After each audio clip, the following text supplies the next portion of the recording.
What's up, RTR scattered abroad, resurrection and remnant, and to Facebook people out there on social media. Um, it's your boy Rita. Go out there, like, subscribe, comment on videos that you might probably have an issue with, but we already know that God already said this was going to happen in the beginning, right?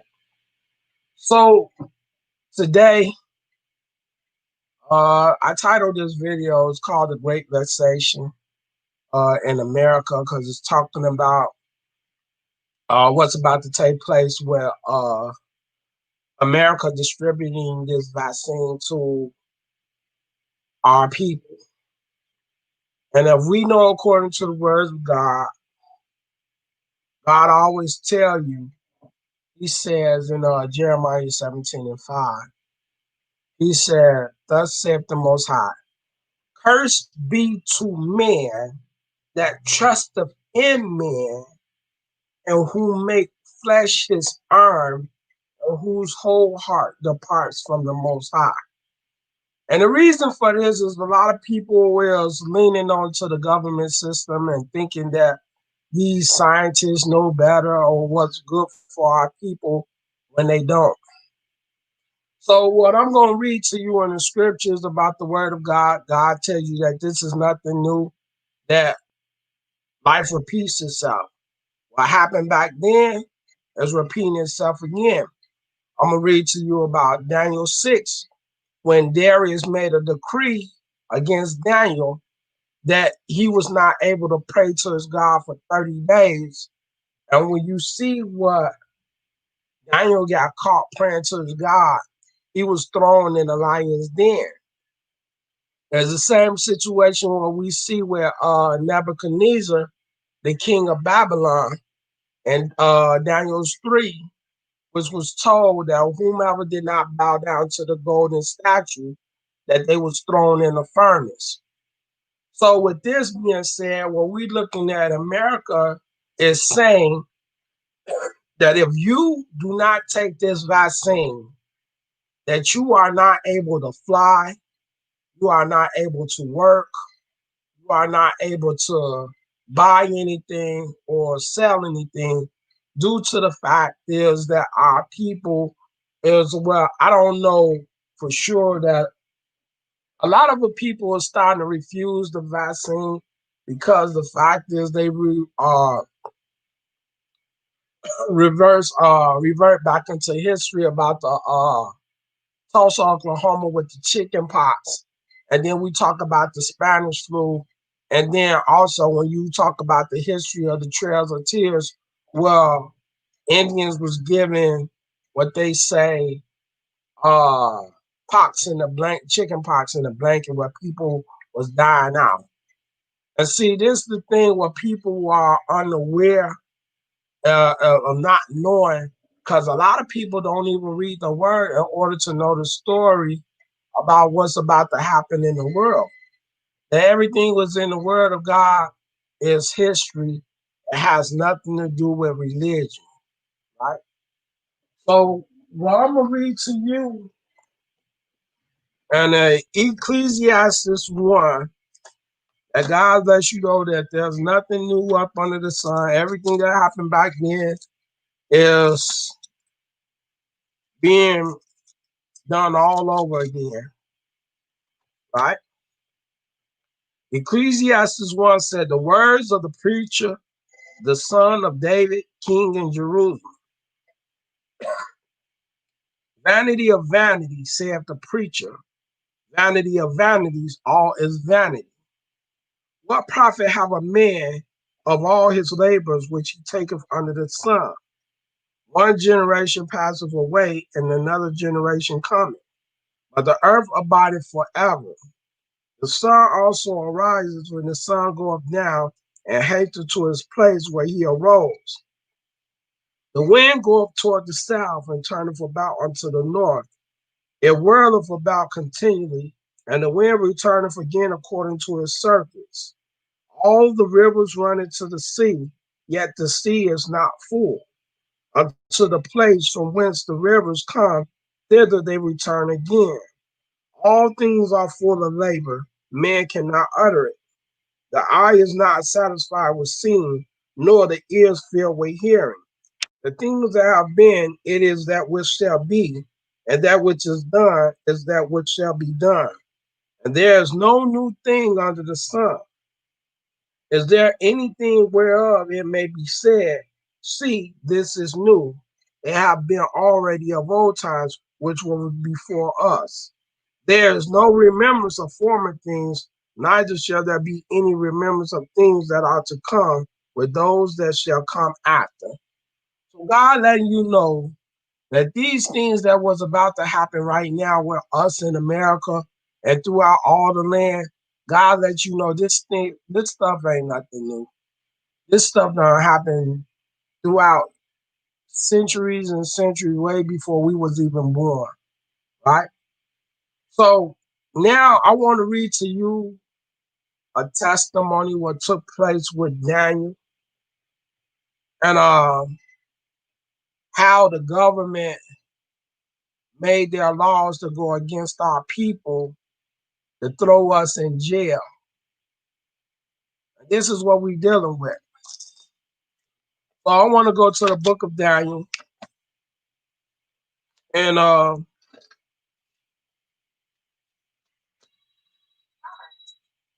this is Daniel 6,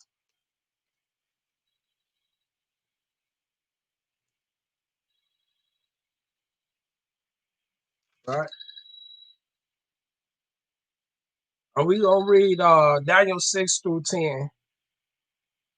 It says, it pleased Darius to set over the kingdom 120 princes, which should be over the whole kingdom, over these three presidents, of whom Daniel was first, that the princes might give accounts unto them, and the king shall have no damage. Then this Daniel was preferred above the president and princes because the excellent spirit was in him, and the king thought to set him over the whole realm. Then the president and princes sought to find occasion against Daniel concerning the kingdom, but they could find none occasion nor fault. For as much as he was faithful, neither was there any error or fault found in him. Then said these men, we shall not find any occasion against this Daniel, except we find it against him concerning the laws of his God. Then these presidents and princes assembled together to the king and said thus unto him, King Darius live forever. All the presidents of the kingdom, the governors and the princes, the counselors, and the captains have consulted together to establish a war statute and to make a firm decree that whosoever shall ask a petition of any god or man for 30 days, save of thee, O king, he shall be cast into the dens of lions. Now, O king, establish the decree and sign the writing that it be not changed according to the law of the Medes and the Persians, which alter not. Wherefore King Darius signed the writing and the decree. Now when Daniel knew that the writing was signed, he went into his house, and his windows being open in his chambers toward Jerusalem, he kneeled upon his knees 3 times a day and prayed and gave thanks before his God, as he did aforetime. Then these men assembled and found Daniel praying and making supplication before his God. Then they came near and spake before the king concerning the king's decree. Hast thou not signed a decree that every man that shall ask a petition of any god or man within 30 days, save of thee, O king, shall be cast into the den of lions? The king answered and said, the thing is true, according to the law of the Medes and Persians, which altered not. Then answered they and said before the king, that Daniel, which is of the children of the captivity of Judah regardeth not thee, O king, nor the decree that thou hast signed, but maketh his petition 3 times a day. Then the king, when he heard these words, was sore displeased with himself, and set his heart on Daniel to deliver him, and he labored till the goings down of the sun to deliver him. Then these men assembled unto the king, and said unto the king, Know, O king, that the law of the Medes and Persians is that no decree nor statute which the king established may be changed. Then the king commanded, and they brought Daniel and cast him into the den of lions. Now the king spake and said unto Daniel, Thy God, whom thou servest, continue, he will deliver thee. See? And this is what we see what America is doing with our people, the laws that they make against us. If you just read and go into Isaiah 10, I think we can read probably like verse 1 and 2, and then you will see how America laws go against our people just as well. It says, Woe unto them that decree unrighteous decrees, and that write grievousness which they have prescribed, to turn aside the needy from judgment, and to take away the rights from the poor of my people, that widows may be their prey, and that they may rob the fatherless. This is what America is doing to our people today. And so when we look at this in this troublous time where we see where America is coming against Israel, true Israel, not these Ashkenazis, that you see that without taking the vaccine, you are not able to provide for your family or to protect them in a way that any father or any husband will want to protect his husband or his children. So with that being said, people will have to understand what is necessary to be done in Jacob's trouble. Now I want to go back and show you Daniel's 3. This is another testimony according to the book of Daniel, how Nebuchadnezzar made a decree that anybody didn't bow down to the golden statue, that they was thrown in the furnace. And you'll understand all these nations coming against Israel, and this is what they do to our people, to keep us from returning unto our God. So let me go back to the book of Daniel, and we're going to read in chapter 3 what it is that Nebuchadnezzar did to Israel. It says on verse 1, it said, Nebuchadnezzar, the king, made an image of gold, whose height was 60 cubits, and the breadth thereof 6 cubits. He set it up in the plains of Dura in the province of Babylon. Then Nebuchadnezzar the king sent to gather together the prince, the governors, and the captains, the judges, the treasurers, the counselors, the sheriffs, and all the rulers of the province to come to the dedication of the image which Nebuchadnezzar the king had set up. Then the princes, the governors and captains, the judges, the treasurers, the counselors, the sheriff, and all the rulers of the province were gathered together unto the dedication of the image that Nebuchadnezzar the king had set up. And they stood before the image that Nebuchadnezzar had set up. Then a herald cried aloud, To you it is commanded, O people, nations, and language, that at what time ye hear the sound of the cornet, flute, harp, sackbut, psaltery, dulcimer, and all kinds of music, ye fall down and worship the golden image that Nebuchadnezzar the king hath set up. Whosoever falleth not down and worship shall the same hour be cast into the midst of a burning fiery furnace.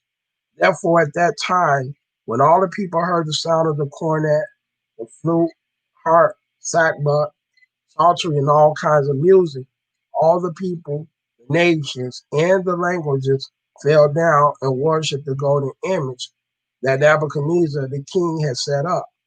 Wherefore at that time certain Chaldeans came near and accused the Jews.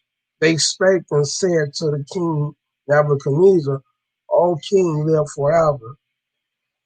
Thou, O king, hast made a decree that every man that shall hear the sound of the cornet, flute, harp, sackbut, psaltery, and dulcimer, and all kinds of music, shall fall down and worship the golden image. And whosoever falleth not down and worship it, that he should be cast into the midst of a burning fiery furnace. There are certain Jews whom thou hast set over the affairs of the province of Babylon. Shadrach, Meshach, and Abednego, these men, O king, have not regarded thee. They serve not thy God, nor worship the golden image which thou hast set up. Then Nebuchadnezzar in his rage and fury commanded to bring Shadrach, Meshach, and Abednego. Then they brought these men before the king. Nebuchadnezzar spake and said unto them, Is it true, O Shadrach, Meshach, and Abednego? Do not ye serve my gods, nor worship the golden image which I have set up? Now if ye be ready, that at what time ye hear the sound of the cornet, flute, harp, and sackbut, psaltery, and dulcimer, and all kinds of music, you fall down and worship the image which I have made. Well, but if ye worship not, ye shall be cast the same hour into the midst of a burning fiery furnace. Who is that God that shall deliver you out of my hand? Shadrach, Meshach, and Abednego answered and said to the king Nebuchadnezzar, We are not careful to answer thee in this matter. If it be so, our God whom we serve is able to deliver us from the burning fiery furnace, and he will deliver us out of thy hands, O king. But if not, be it known unto thee, O king, that we will not serve thy gods, nor worship the golden image which thou hast set up. So if you read this entire chapter, you can read what happened to Azariah, Mishael, and Hananiah, how they was thrown in the fiery furnace, and how the Most High protected them due to the fact they was obedient to the law. In Exodus 20 and 3 says, Thou shalt not have no other God before me. Exodus 20, verse 4 through 6, Thou shalt not make any graven image of anything in the heavens above and the earth beneath and the waters under the earth. Thou shalt not bow down to them nor serve them, for I, the Most High, am a jealous God, visiting iniquity of the fathers of the children to the third and fourth generation of them that hate me, and showing mercy to thousands of them that love me. So this was the law that Azariah, Mishael, and Hananiah kept. And due to them being in captivity and still being obedient to the law, the Most High protecting them, just as well as we read up in Daniel, when you read about cleaving unto the Most High, that Daniel made supplications to the Most High daily. When you read Daniel's 10 and 20, he said, Ye shall fear the Most High thy God, and shall swear by his name and cleave unto him. So no matter what the situation was, these four men remembered the covenant and took heed to the covenant, even in their captivity. So we are about to experience what Jeremiah 30 and 7 talks about, the fiery furnace, about us being tested. The sea, and like Zechariah 13, 8 and 9, the Most High said that his people's going to call out to them. And he said, they're going to be my people and I am going to be their God. So, with this being said, Bill Gates, the government, Trump, whoever that's distributing this vaccine, is to see who is going to follow men or who is going to trust in the Most High.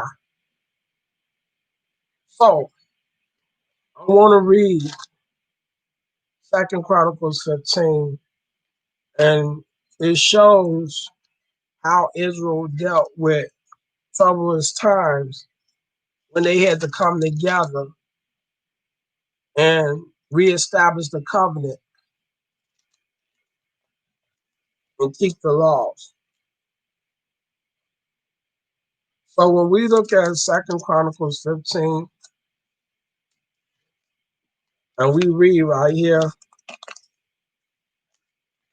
about Jacob's trouble, it says, "In the spirit of God came upon Azariah the son of Oded, and he went out to meet Asa and said unto him, Hear ye, Asa and all Judah and Benjamin, the Most High is with you, while ye be with him, and if ye seek him, he will be found of you, but if ye forsake him, he will forsake you."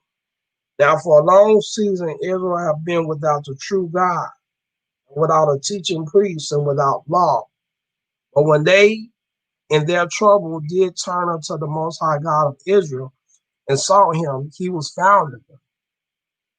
And in those times there was no peace to him that went out, nor to him that came in, but great vexation were upon all the inhabitants of the countries. And nations was destroyed of nations, and city of city. For God did vex them with all adversity. Be ye strong, therefore, and let not your hands be weak, for your works shall be rewarded.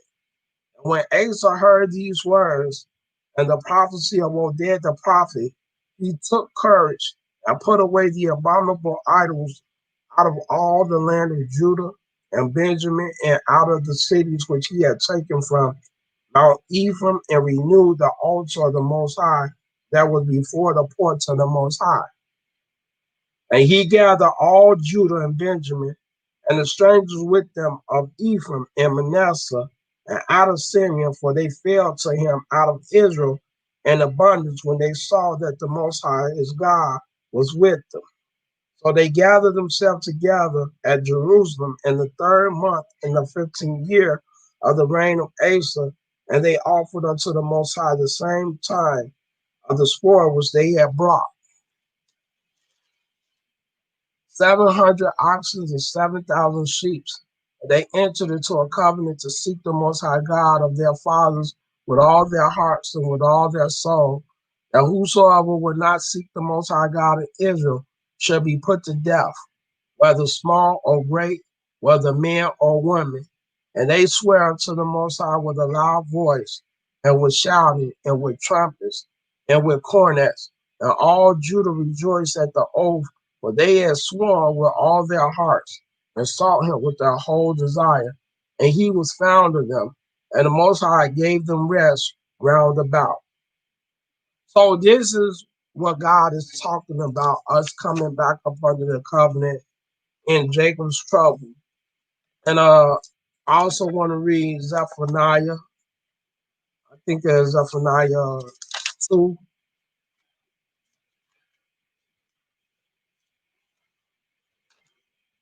just to get an understanding of how things is going to affect us, how we need to come together in these times where we are being tried. But when you read this, Zephaniah chapter 2, and I'm starting at verse 1, it says, Gather yourself together, ye. Gather together, O nation, not desire, before the decree bring forth, before the day pass as the shaft, before the fierce anger of the Most High come upon you, before the days of the Most High anger come upon you.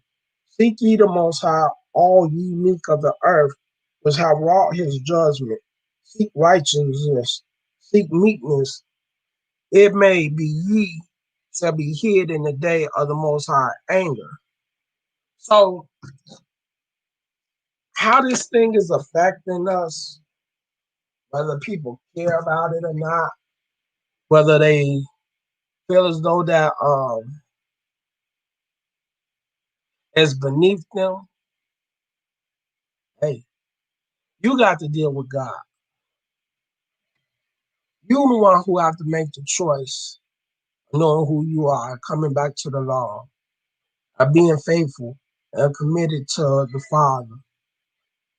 Because right now, when we talking about this vaccine, God is trying us. I wanted to also read Psalms 118 to show you what is going to happen to men and people that follow men.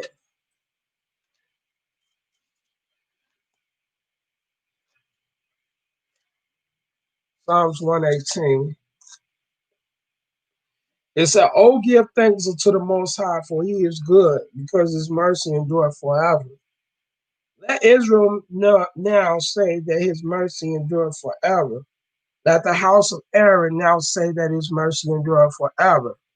Let them know that they fear the Most High say that his mercy endureth forever. I call upon the Most High in distress. The Most High answered me and set me in a large place. The Most High is on my side. I will not fear. What can man do unto me? The Most High taken my parts with them that help me. Therefore shall I see my desire upon them that hate me. It is better to trust in the Most High than to put confidence in men. It is better to trust in the Most High than to put confidence in princes. All nations compass me about, but in the name of the Most High will I destroy them. They compass me about, they compass me about, but in the name of the Most High I will destroy them. They compass me about like bees. They are quenched as the fire of thorns.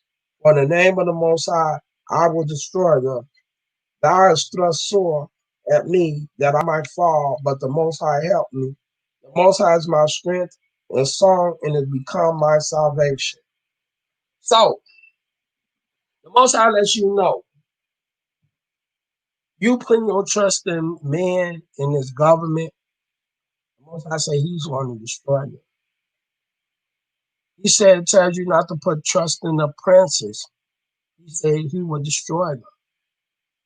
So, we have to come to an understanding who we are, what it is that the Most High is expecting for us to do, because this is a time, and when you read Zechariah 13, verse 8 and 9, you are going to be tried. You are going to be put in the fiery furnace. It's going to be up to you to call out to the Most High God. So the thing is this, you have the New Testament versus the Old Testament. Who will you cry out to? Because the Most High already made it known who is to come back, who is to save us. We're not crying out to David. We know David is bringing salvation from the Most High. The same way he used Moses is the same way he's using King David. If you don't cry out to God, and you so happen to cry out to men, there's going to be a big problem between you and God. For all my brothers and sisters out there that's awakened and people that's not awakened, understand that we are the children of Israel. We are the children of God. We are the ones who's supposed to uphold the covenant and teach it to the Gentiles and to the strangers. We are the ones who are to abide by the law. So due to the fact that our ancestors forsake the law, they was punished, and this sin that they committed was passed down from one generation to the next. That this is why we are in the situation that we are in. Until we come back to God and acknowledge him, this will be something that will continue to happen. Well, not so much as continue to happen, because this time he said when he killed men, after he killed you, he's going to torture your flesh. But he said that carcass shall not quench his fire. In Isaiah 66 and 24, that we see that your soul will burn eternally. So this is something that you don't care about. that you think that you can do on your own, then hey, more power to you. But if you seek God in order to keep yourself safe from your enemies, find God and cry out to him. It's the same way Abel did in Genesis 4. The same way Israel did from one generation to the next. But every time Israel was brought into captivity, they cried to the Most High, where he was the one who redeemed them and brought a Savior to bring us out of our captivity. So, on this note, I would like to end this video, and I'll say like the title of this is called The Great Vexation, and it would be nice if people would take heed to watching this video and knowing what we're about to face and say, man, we really need to find our God and cleave onto him. For you brothers and sisters who think that you are in the truth, God said he gave you onto your own delusion. Either you're going to wake up and take heed, or you're going to be caught and you're going to die in your sins. We all got to live with that decision that we're making. So with that being said, I would like to say what David said to the Most High, Selah. And thank you for the blessing, for letting me be able to expound on this word again. And in Jacob's trouble, we turn to our God, and hopefully everybody see that and find their way back to their God and be obedient to his covenant. And man, peace and blessings to you all. Remember, you can like, comment, subscribe if you have a problem with the video and want to know more information. 563-549-3276. Hey man, I ain't too hard to find. So peace and blessings, and man, I mean, Jacob's trouble is about to take place, and get ready for it.